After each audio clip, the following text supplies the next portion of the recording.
এই যে শোনো মোর কথা, এই যে এতে যে কয়জন আছে সবাই গুলো কবা লাগছে মুই কইছং কইরা আদিতের মাছ খাওয়া ফেলাইছে, আদিতের মাছ খাওয়া ফেলাইছে এইটা কথা নিয়ে সবাই খালি মুখে গাইলে কে বে মুখ গাইলে বে কিন্তু সত্যি কথা কইছো। ঠিক আছে, বুড়া মানুষ হয় নাই, বয়স হয়ে আদা নাই, এই যে আমার মতো এই যে ছাওয়াগুলো হামারগুলো মাথা থেকে মানুষ করছে এর মা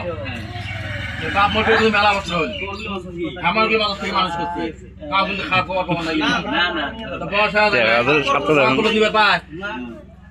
ইমারে বড় ভাইটি আছে না আদি গাড়িটা ওই যে ছাওয়া কলর দিছে তো ওই বুড়া মহিলাটা ছাওয়া কলর নিয়ে মনে করতে প্রত্যেকে ফেলাইছে তাকে আমি এসে কইছো কোলোর থেকে ছাওয়া ফেলেছে এই যে আমার মাথা ধার দিয়ে কামালো তুমি কথা নয় কোলোর থেকে ছাওয়া ফেলেছে তাকে কইছো আর এই সবাই খালি খালি মুখ না গেলে মিছে দুই নাম দেয় আর যে মাছ খাওয়া ফেলাইছে খাওয়া ফেলাইছে না বুঝিয়ে খেলে খাবো না ভাঙি তো কোন নাই কথা খাওয়ার সুযোগ দেন নাই তাছাড়া এখন টাকা শুরু করতে